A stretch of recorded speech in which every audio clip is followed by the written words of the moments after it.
welcome. This is Nira Berry, your host of Happy and Healthy, where we explore and discover all the different ways of keeping you feeling happy and healthy.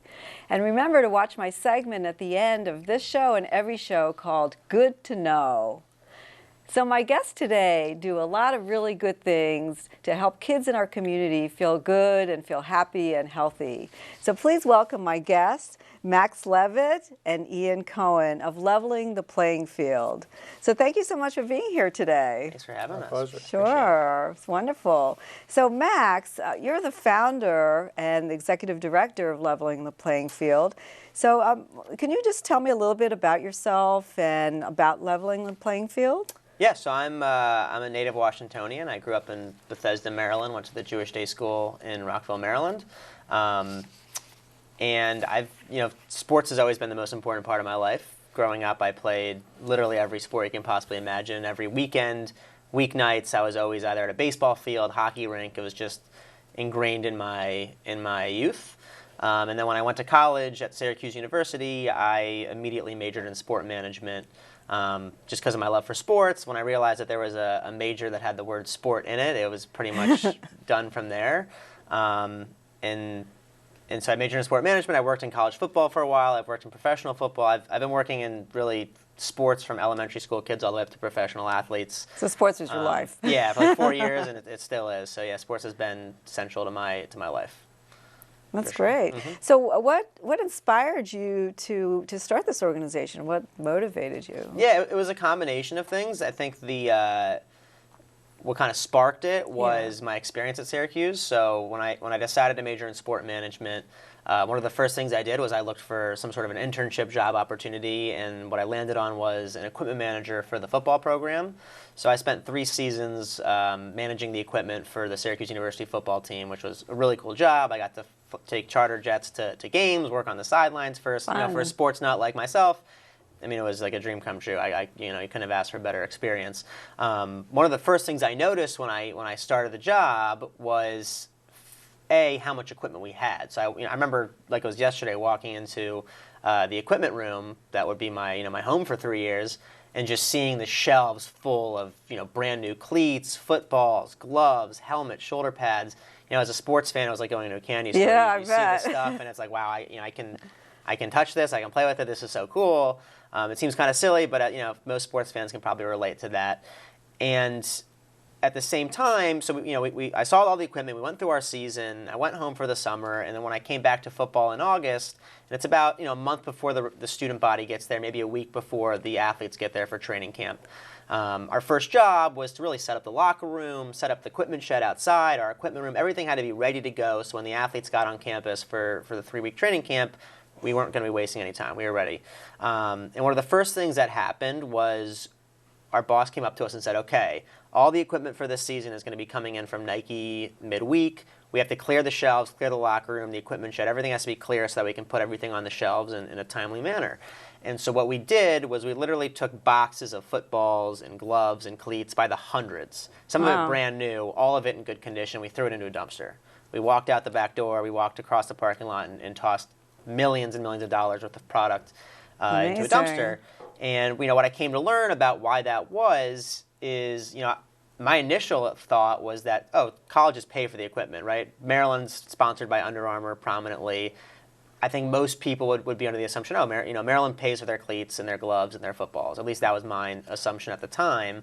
And what I came to learn is that all these colleges, from small colleges like Goucher College to larger universities like Maryland, have negotiated contracts with equipment manufacturers which entitle them to a certain amount of free product.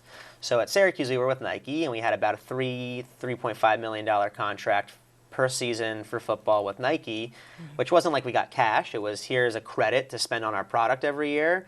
The thought process behind that is actually pretty smart. Kids in Syracuse are watching the basketball team and the football team. They see the cleats, they see the gloves. They tell mom and dad, I want that. They go to the store, they buy it. So I think it probably pays off in the long run. Yeah. But if you're a university, you're getting free equipment. You're getting it every year. So it's a pretty easy decision just to take the stuff from last year and throw it away without batting an eye, because you didn't pay for it and you're going to refurbish right away. For me, that wasn't satisfactory. I thought, gee, there's got to be something better to do with this. And that kind of started the process of of starting this organization. So, it was that started it, but it was also my experience growing up, not just being really, really in love with sports, but also growing up in the Jewish community. Tikkun olam, or volunteerism, social responsibility, was something that was ingrained in me as a kid. It was hammered home. It was Hebrew school volunteer days. It was volunteering with the Jewish Federation, going to the Jewish Day School, Bethel, US-wide Jewish youth groups. I mean, I was volunteering all the time just because that's what you do growing up in that community. It was an important value. Yeah, important value. So I'm not going to say I enjoyed it at the time. As a kid, I would have preferred to play video games with my friends and play sports than to volunteer, frankly. But I was aware of the fact that there were those out there that did not have the resources that I had growing up. So it was this equipment that I noticed, this experience volunteering, my love of sports that said, I remember donating food and clothes and backpacks and shoes, and my family on a regular basis would go through the house and put together trash bags full of stuff to take to various charities. I didn't remember there being a sports equipment charity. And so that's when I kind of started the research, and again, being fortunate to play whatever sport I wanted to growing up, I'd never really thought about or realized how hard it must be for low-income kids to play. And not only that, the role that the price of equipment plays in that. If I wanted to play golf, my parents went and got me a set of golf clubs. I didn't really think about the fact that it maybe cost a couple $100, and that for certain families that's not a possible thing. But it was that research that was like, wow, this is, I was really lucky. I didn't even think about it. And so when I kind of came to the realization that kids weren't playing sports because they don't have equipment, in fact, 1 in 4 families don't get their kids involved in athletics because of the price of equipment. So it's a serious barrier, and there's just tons of statistics out there that show the discrepancy in participation between middle upper class families and low income families. Once I realized that, I said, okay, there's a great opportunity here to create a charity that we can funnel this equipment to kids who need it. And it wasn't just the college stuff. I mean, when I would go home in the summer, I worked in youth sports, so I was dealing more with elementary and middle school kids as opposed to college athletes. And I noticed maybe not so much of equipment being thrown away, but a lot of collecting of dust, right? A lot of garages full of stuff, sports leagues that didn't know what to do with equipment. The best example I can give you is I worked for Montgomery County Recreation, and I was working for the Senior Olympics, actually, and we were in their equipment room, their equipment shed, going through some materials for the Olympics, and I noticed this whole area, pretty big area. I'm not going to give you square footage, but it was a big area full of baseball equipment. So I kind of gravitated that way during a break, started pulling some items out, and I noticed shelves full of brand new Easton baseball bats in the plastic, never opened. Started pulling them out and noticed warranty dates for 1999. This was 2010, I think, when we were doing this. So this equipment had been sitting there collecting dust for 10 plus years, and so it was wow. We're throwing away huge amounts of stuff on the college level, and then all the way down to the elementary school kids, we're seeing a ton of waste of equipment. It wasn't even open. Yeah, I mean, used. It wasn't open, but in many cases, a kid gets a pair of cleats and outgrows them in a season, and he gets new cleats, and the cleats were used 20 times. They're in great shape. So it was just this process of realizing, wow, there is a tremendous supply of sports equipment out in the community, from elementary school kids up to the professional athletes, that a kid who comes home and wants to play baseball, and mom and dad look at the price of the baseball equipment and have to tell their son that the opportunity is not going to be available to them, that conversation should never happen. Yeah. Knowing what I know about the amount of equipment that's out there going to waste, and kids are not playing sports because of that expense when they go buy it new, that seems to be a pretty simple barrier to break down. Well, it sounds like you really had the unique opportunity of seeing it directly, especially if they're just throwing it away. There's so much waste, and then knowing that there are kids that actually could use it. So tell me tell me specifically, like what is leveling the playing field? Yeah, and I'll say it wasn't just the fact that I saw the waste of equipment. It was the fact that my family and my community got me involved in community service, because I think I maybe would have looked at it as more of a for-profit venture if I hadn't had that background. So I think it's equally, if not more important, that I was raised the way I was, and that giving back to those less, Max, you have to realize you're very fortunate, and it's also important for you to give back to those less fortunate. That message was incredibly important, probably most important. That's beautiful. Yeah, I mean it's probably the main reason that this came to be. And then what was your follow-up question? Tell me about leveling the playing field. Oh, okay, yeah. So we created the organization. It was a pretty simple concept. It was, let's replicate what the food banks of the world are doing, but apply it to sports equipment. Yeah. And so we started out in my parents' basement. Having worked in college athletics, the original concept was, we'll call the universities. There's a ton of universities around here. Athletics is a big part of it. There's got to be enough equipment out there that we can make a difference. Called the colleges. I was just a recently graduated 21-year-old with a homemade website that didn't look very good, with no track record whatsoever to speak of, and so they didn't really give me the time of day. They didn't trust me with their equipment for a good reason, and so we kind of pumped the brakes a little bit and said, okay, the issue we're running into is a credibility thing. So we need to build some semblance of credibility before we approach these colleges, and so I went out and I bought 12 bins from Target, like just regular plastic bins you'd put your kids' toys in the garage, nothing fancy. And I created a list of churches, synagogues, community centers. I had some relationships already. I grew up in the JCC. I went to the Jewish Day School. I worked in recreation, so I knew the community centers. So I had some places where I had a foot in the door, and then some places I just cold called. And the goal was, let's get 12 bins out in the community at a time so we can start collecting from families. Let's ignore the colleges for now. Let's go very grassroots, very organic with this, and let's start at the ground level. And we started collecting equipment in these bins and filling up my parents' basement. And they must love that. They did not like it. They did not like it. The best was about a year in. About a year in, I had just recently transitioned from my parents' basement to our second space. So we eventually outgrew the basement. Parents, subtly kicked me out. I wasn't even living at home. I was literally using their basement, and I was working in sales at the time. I hadn't taken this on full time, so they weren't pleased about it.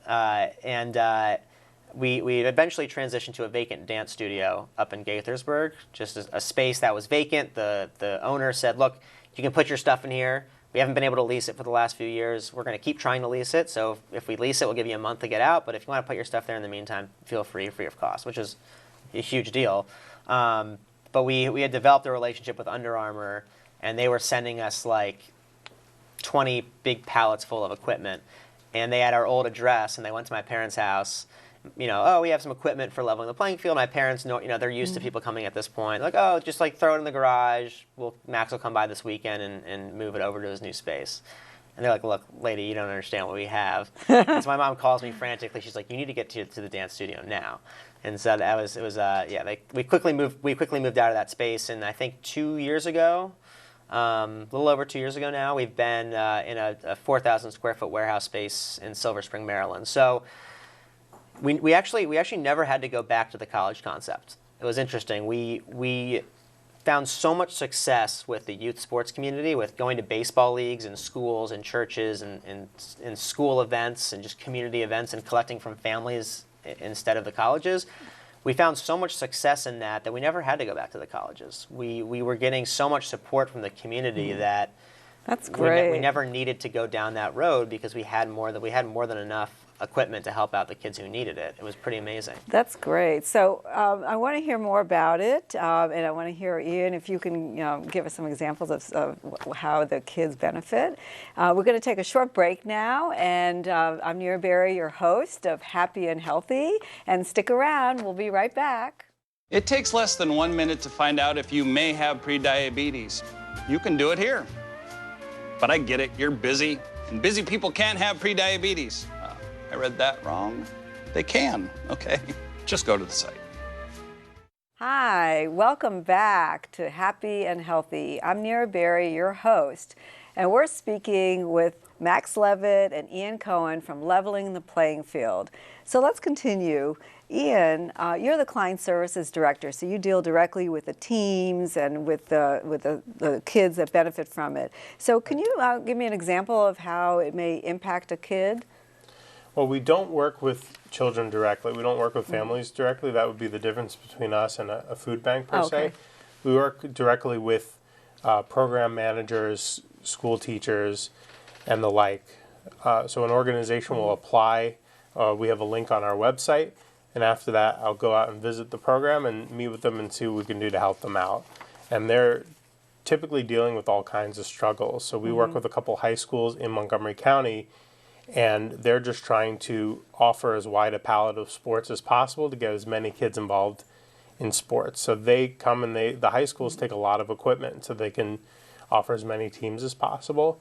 And then all the way down to little neighborhood programs where people are just trying to start soccer, tennis, and other sports teams in their neighborhoods where there isn't much programming going on. So they're taking it upon themselves to volunteer their own time and make a big difference in their community.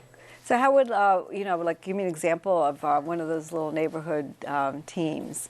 How would they get help from you? So they would reach out to us, and I'll go meet with them. So one example is I met with a tennis team recently, and on behalf of their church, they were offering free tennis programming in their neighborhood, and they were having issues with the county and getting free, they're offering a free program, and then getting that off the ground when it's free is really difficult for them because they're trying to provide free equipment, free food, and free nutrition for their children, and not pay anything out of pocket. So they're losing money when they're renting the field from a county. So sometimes the small programs really struggle on that level. So to get free equipment is a really big deal for them because it's one less expense they have to pay for. And on the other end, when it's a school, they're balancing a budget and they have to deal with that kind of budget. So when we're saving them a lot of money, it's a huge deal for them, and they can get a lot more kids involved. And one of the issues, and just to give you some background, the original concept was to actually donate directly to the kids. But what we came to learn from talking to people in the community was the best way to impact the kids is actually work through their schools or their youth programs or wherever they're going to play sports. We need to help them save the money so that they can get more kids involved. Because I think Ian mentioned, registration fees are really hard to keep low, right? Families aren't going to pay $150 for a baseball league like most kids. It's going to have to be around $50. Yeah. So how do you charge such a low registration fee when you have expenses like field rentals, umpires, all these expenses you have? How do you do that? Part of the reason you can do that is if you get free equipment. If you get free equipment and you don't have to spend 20 grand on equipment, you might be able to keep those registration fees low. And when it comes to the schools, the inequity is even deeper because no school is getting an adequate athletic budget. The median athletic budget countrywide is $765 for a year, so it's nothing. It might as well not give you anything. Now, for a lot of public schools, they go to a booster club or a PTA and they raise the money they need for athletics. If you're a school with a high percentage of farm students, a high poverty population, you don't have a PTA that's going to pay for things. You don't have a booster club. You can't throw huge fundraisers to fund athletics. So Ian talks to a lot of these athletic directors who are like, look, we can't offer baseball. We can't offer tennis. We can't do golf. We can't do lacrosse because we don't have the money. We can send our kids out to sell donuts all day, every day, but we're not going to be able to raise $10,000 to $20,000 selling donuts. So it makes a huge impact. And the equipment does end up with individual kids on many occasions, but it's always working through an organization. Yeah. So the school may give the cleats directly to the kid to own, but we're going to work through the organization as opposed to the families. And I know when we've spoken before, you told me what a difference it can make in that kid's life. If they have an early start playing sports, through having the equipment versus if they don't get to have the equipment, they don't get to play sports. And you mentioned when they get to school and try out for teams. Oh yeah, it gives them an advantage, right? I mean, one of the issues is that, like I said, a lot of the schools only offer a few sports, right? I mean, I went to the Jewish Day School, into a private school. Ian went to Walter Johnson, which is a public school that has a higher economic population. They offer everything. I mean, there's every sport you can possibly imagine, and the elementary and middle schools have the same situation. If you're looking at a Title I school, they're maybe only doing basketball and football, and that's maybe 50 kids can play. So if you're not good enough to play on those teams, or you don't like those two sports, you're probably not going to play sports growing up. You'll probably never have that experience. So you can probably pop in with some examples, but if we're able to help a school go from 2 sports to 10 sports or 5 sports or 6 sports, you're seeing 2 to 3 times the students playing sports. They play tennis for the first time as an elementary school kid. They play in middle school and high school, and it becomes a part of their life. It makes a huge difference. One more thing that's really important that I've noticed is that on the elementary and middle school level especially, schools in these neighborhoods are trying very hard to make it a one-stop shop for everything. They're offering meals for the kids in the morning and in the evening. They're offering after-school help. They're trying to offer as many sports and after-school activities as possible. And in the morning, to make sure that everything they need is accessible to them on campus, so it feels as homely as possible when they're going to a school. Yeah. Their school. It makes it feel like their school versus a place that's very bare bones. Because that's a lot of times what we see, like Max talked about, is that some of these schools don't have anything, so they're trying to empower as many of their staff members to stay and offer their time to help make it more of a community-oriented place. And part of the reason that is so vitally important is these kids have a hard time as is, so there's a lot of reasons why they end up going towards drugs, alcohol, teen pregnancy, gang involvement. Those are the big issues in these communities. And the time where they start going down that road is between 4 and 7 after school, before their parents get home from work, and summertime. So it is vitally important that these kids are engaged in something constructive after school for a few hours and over the summer. And that's what these schools are trying to do, but it's hard. It's like, we want to do after-school programming so these kids don't go back home and start getting negatively influenced on the streets. How do we keep them into school? Sports can be such a great way of doing it. It's the reason I was busy from after school for 2 hours, but they can't because they have such limited resources. So it's so important. Yeah. And a lot of the high volume sports are very costly. So you can put together a pretty robust baseball or lacrosse team, but each person needs their own equipment, and it's very costly. So we're helping a lot of schools offer baseball and lacrosse for the first time, and that way they're getting a lot of kids involved, because you can offer at least one team, maybe in some cases 2 for the school. So you're including 60 or even 120 if you do boys and girls sports. Yeah. So if somebody wanted to participate in your organization, like if they wanted to donate equipment, like what would be the thing that you would request the most to have?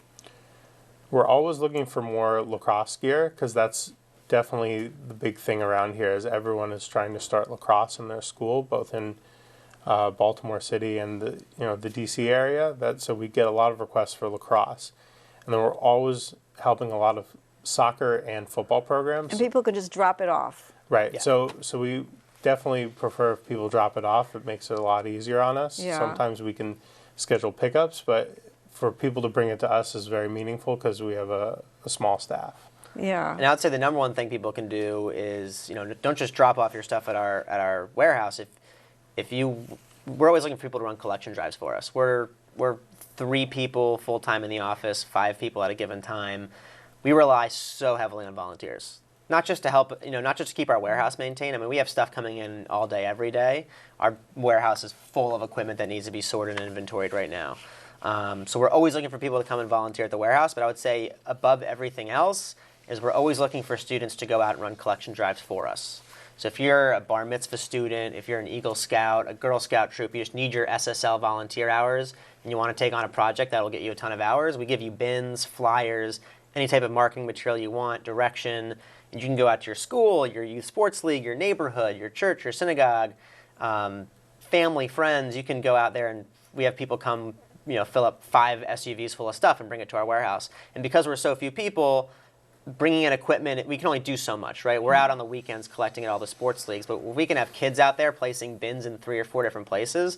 Not only are we going to bring in a lot more equipment, which helps us help kids, but it also gets the word out, right? So if we have a kid from WJ who wants to run a collection drive, not only is he going to bring us a few cars full of stuff, the whole WJ population is now aware of what we're doing. And awareness is the most important thing for us. We know there's a lot of equipment out there. We know there's a lot of need. Do they know we exist? And so the more we can do to get the word out, the better. And the best way for us to do that is have the community come to us and help us spread the word. That's the best email I ever get. Best email and phone call is someone who wants to go out and run a collection drive for us. So you get a lot of volunteers. How many volunteers do you have typically? We're going to do about 500 this year. Wow. We did about 250 last year. I can see a lot of high school kids wanting to get involved in something like that. We have big groups come by. They can relate to it. Wednesday we had Alice Deal Middle School come by with 40 students. They spent 2 hours. It was great. And then tomorrow we have a group from Morgan Stanley coming with their, I think, 10 to 20 employees from 10 to noon. We have every day after school from 4 to 6. We have families come by with their kids. We had a mom and her 2 kids yesterday. They got through like 3 or 4 boxes of donations yesterday, which was awesome, and they were having so much fun. That's great. So yeah. So wrapping up here, if somebody wanted to find out more how they could volunteer or to donate to your organization, like how would they get more information? Yeah, I mean, I definitely go to the website, Yeah. which is www.levelingtheplayingfield.org. So Yeah. levelingtheplayingfield.org. I mean, our email's on there, our phone number's Yeah. on there. Okay. We have a Facebook page. We're pretty active on Facebook, so it's just Leveling the Playing Yeah. Field INC Inc. On Facebook, we're on Twitter, we're on Instagram, but I would go to the website. You email us, we'll get back to you within 24 hours and set up a phone call and get you involved. And it's very easy to sign up to volunteer. If you go online, you fill out a volunteer application just to get your information, and then we have a calendar online. So you can go online, pull up a calendar, Okay, great. all the shifts. It should take a minute, you're signed up to volunteer. Wonderful, wonderful. So I'm just curious, since you're really all involved in sports and everything, what are your favorite sports to play? Like Ian, what was your favorite sport growing up? Growing up, I liked playing baseball a lot. Yeah. Now I play ice hockey and lacrosse. Oh. Ian's much more active in sports than I am still. Yeah. Ian plays 2 sports. He's playing most nights and on the weekends. I wish I had that energy. And you? Mine was hockey growing up. It's probably now basketball, just 'cause it's easier to play. Yeah. It's much easier for me to pick up a ball and go to the court and shoot. So I shoot around all the time. Hockey, it's a little bit harder to get involved. Ian does a great job of it. I'm Well, I jealous of thank that. you. I thank you both for being here, Max Levitt and Ian Cohen of Leveling the Playing Field. I thank you so much for coming in and being my guest today. I'm Nira Berry, the host of Happy and Healthy, and we're going to take a short break, and when we return, I'm going to talk to you about what's good to know. So stick around, be right back.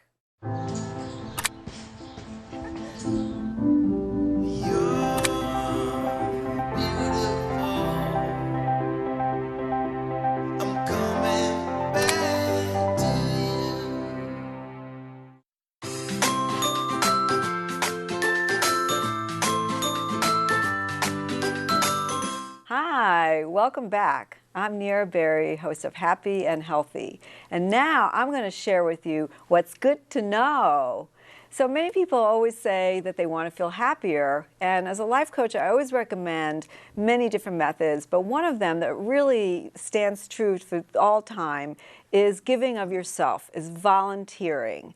And I highly recommend this. And many people say, oh, well, you know, it's so altruistic, you know, you have to just do it and there's no financial gain. But really, you get a lot of gain from it. And many neuroscience tests and experiments have shown that people that actually give of themselves and volunteer, that they actually feel so much happier than the people that receive.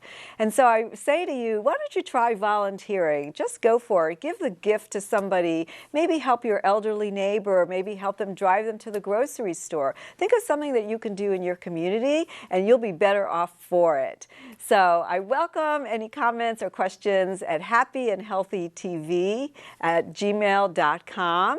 And again, this is Nira Berry, your host of Happy and Healthy. And I say, have a great day.